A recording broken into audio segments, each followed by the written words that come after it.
Salut à tous et bienvenue sur KebiTech. Dans cette nouvelle vidéo, nous allons voir comment configurer les serveurs USUP sur les routeurs microtiques dans GNS Free.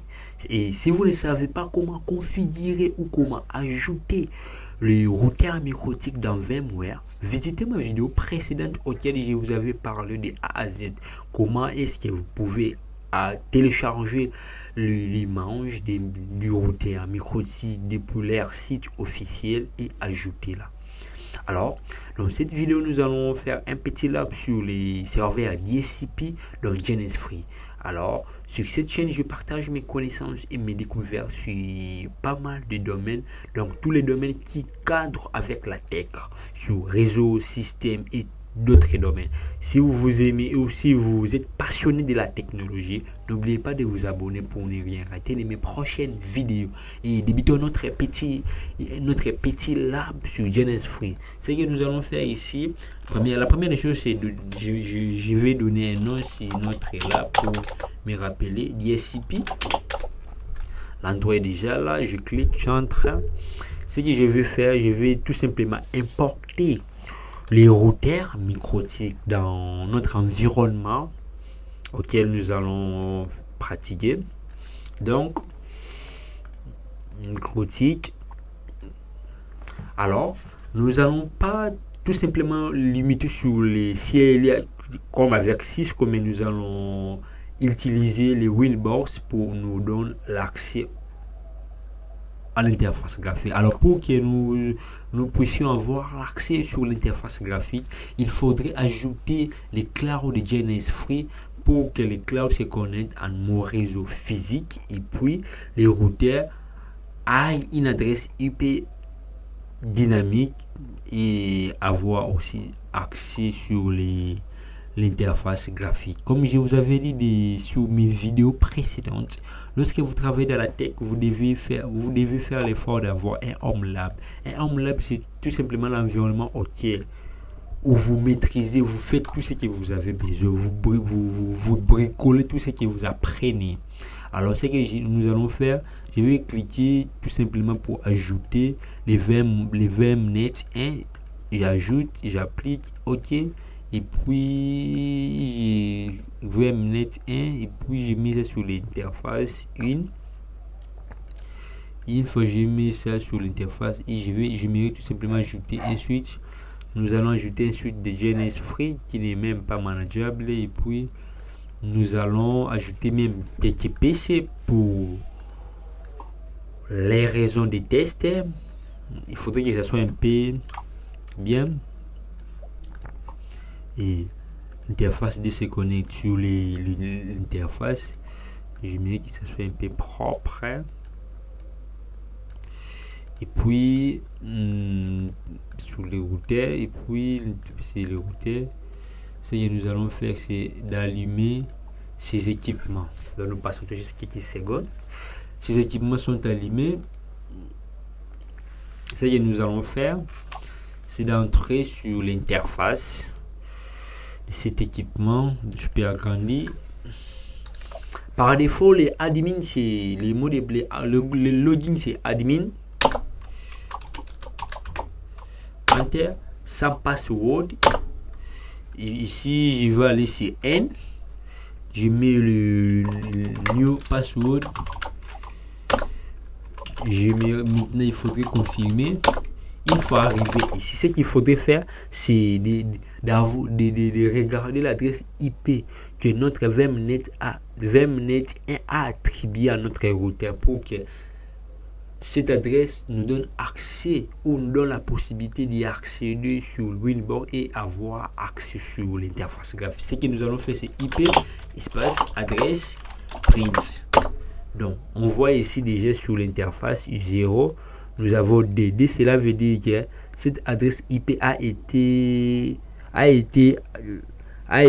dynamique en fait, est dynamique via les serveurs du VMnet et sur mon réseau physique. Donc, ce que nous allons faire, je vais ouvrir les Winbox, ici sur les Winbox, et puis avec Winbox, je vous avais parlé sur ma vidéo précédente. Vous pouvez y accéder via l'adresse MAC. L'adresse, si vous ne savez pas, l'adresse MAC, c'est l'adresse physique d'un ordinateur ou d'un PC, c'est comme notre adresse physique où nous habitons, ou bien vous pouvez accéder sur l'adresse IP. Dans notre cas, cette adresse IP a été, ce routeur a eu l'adresse IP via notre routeur DSCP dans 20 minutes 1 sur mon réseau physique. Donc je vais tout simplement cliquer sur l'adresse IP puis taper le mot de passe. Sur les logins, c'est par défaut c'est toujours admin, et puis les passwords c'est que j'ai choisi vous. Donc dans votre cas, vous allez mettre le mot de passe par rapport à votre réseau. Mais il est conseillé de mettre un mot de passe fort, et puis on se connecte. Et maintenant là, nous sommes sur notre routeur. La première des choses, j'aimerais tout simplement donner un nom avant de commencer. Pour donner un nom à notre équipement, je vais aller sur Système, Identity, je vais mettre ça Home Lab, Home GNS Free, et puis cliquer. La première des choses, c'est de donner une adresse IP ou bien de voir d'abord les interfaces. Tout simplement pour renommer les interfaces. Ce que nous allons faire, nous avons l'interface I qui est l'interface WAN auquel nous avons eu la possibilité d'accéder sur l'interface graphique. Donc j'aimerais tout simplement que ce soit notre interface WAN, mais on n'a pas vraiment besoin d'internet ici. J'aimerais tout simplement renommer cela WAN. Apply, ok, et puis l'interface 2, je mets ça line apply, ok. Je peux quitter ici. Lorsque vous travaillez toujours, lorsque vous êtes ingénieur ou admin système, il faudrait toujours avoir les logs à côté pour voir là où il y a des problèmes à chaque moment. Ce que nous allons faire ici, c'est de donner une adresse IP sur l'interface 2. Donc nous allons partir sur IP adresse. Vous voyez sur l'interface I, nous avons l'interface, nous avons Ether 1 1, et nous allons tout simplement aller sur Please, ajouter une adresse IP, ça c'est 16.0.4. Nous allons placer ça sur l'interface LAN view, apply. Avec Microtik, lorsque vous voyez network, les réseaux, donc nous avons utilisé ça, c'est 72.16.0.1/24. 16.24, cela veut dire nous utilisons le 16.4 sur le masque des sous-réseaux, 255.255.255.0, et puis ici nous donne les réseaux. Donc apply, ok. Nous pouvons sortir ici. Ce que nous allons faire maintenant, après avoir donné une adresse IP sur notre interface, si vous venez ici, le but est qui est ici, c'est nous supposons que c'est notre internet. Je peux renommer cela internet.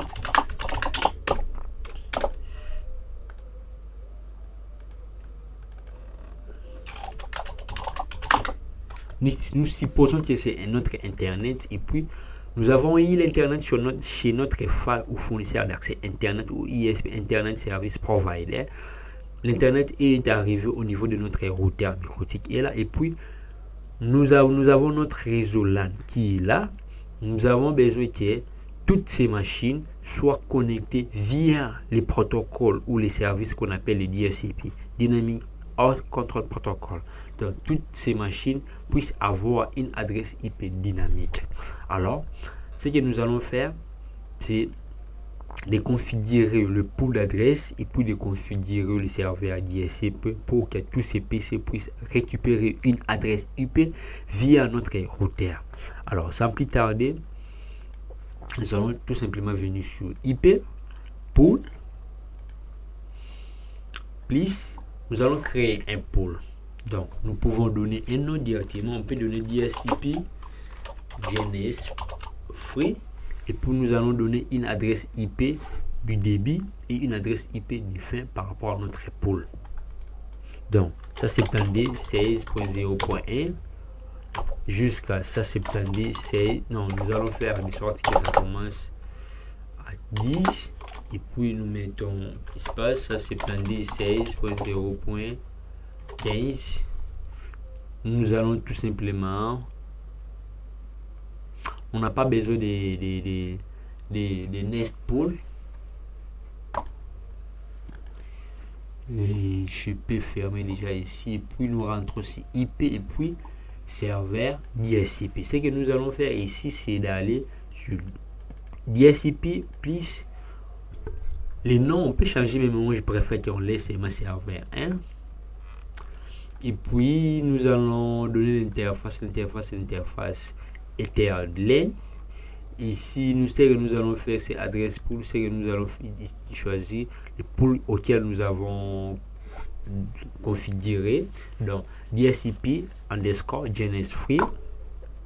Après, ici, ce que nous allons faire, c'est apply et puis OK. Si vous venez ici, name server 1, Ethernet lane et puis l'adresse. Et puis nous venons sur network. Sur network, nous partons sur plus.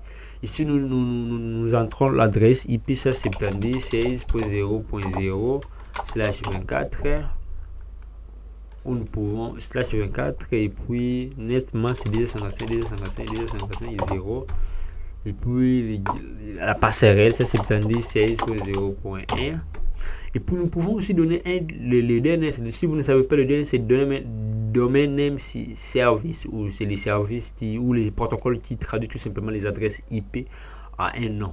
Donc ici on n'a pas là pour parler du DNS, c'est juste un petit rappel. Donc nous pouvons aussi donner un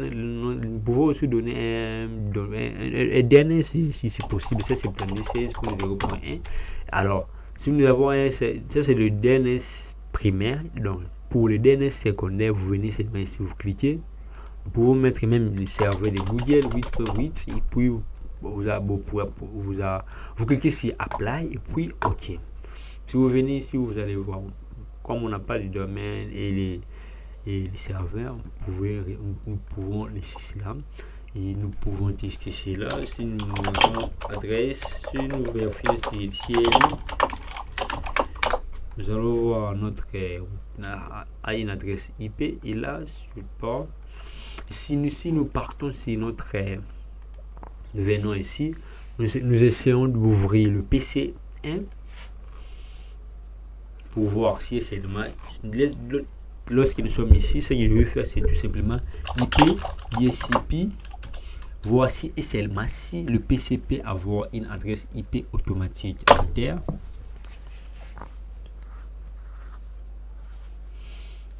Donc, nous regardons ici que le PC a récupéré une adresse IP automatique via notre serveur. Donc, si nous faisons show IP, vous allez voir IP et masque que nous avons. Ça, c'est 76.0.15/24. C'est le masque et puis nous avons notre gateway et là et puis notre DNS où nous avons configuré le DNS primaire et le DNS secondaire et puis nous avons lié serveur et là et puis nous avons les DSCP lease. DSCP lease c'est tout simplement les temps auxquels le PC a récupéré l'adresse IP et puis nous avons l'adresse MAC de ces PC et puis le reste ce n'est pas important. Si nous essayons d'ouvrir le PCD, d'ailleurs, si nous rentrons sur notre Winbox, si nous rentrons sur les DSCP serveurs, si nous venons sur lise, vous allez voir l'adresse IP, l'adresse MAC du PC auquel il s'est connecté, le serveur, l'adresse IP et puis le reste. Si nous venons sur les loading, vous allez voir ici, vous allez voir l'ère auquel le PC s'est connecté. Alors si nous venons, si nous allons faire aussi IP DSCP, nous patientons jusqu'à Dora. Il y a aussi une adresse IP. Si nous essayons par exemple de pinguer, ce n'est pas l'adresse IP 16.0.1, vous allez voir, il y a ping qui passe. Si nous essayons aussi de pinguer, vous allez voir les pings qui passent. Et si nous rentrons sur notre IP DSCP serveur, si vous venez ici, vous allez voir les deux adresses IP qui s'est connectées sur notre routeur. Donc nous sommes à la fin de notre petite vidéo. Si vous aimez ce genre de contenu, n'oubliez pas de vous abonner, de cliquer la cloche de notification pour ne rien rater sur mes prochaines vidéos où nous allons parler sur pas mal de choses. Moi personnellement, c'est Donatel, je suis exposé sur Microtik, c'est pourquoi j'ai créé des vidéos. Dans ces derniers temps, je vais créer tout simplement des vidéos sur Microtik. Nous allons voir pas mal de choses sur Microtik. Donc n'oubliez pas de vous abonner pour ne rien rater. On se voit à la vidéo prochaine. Bye.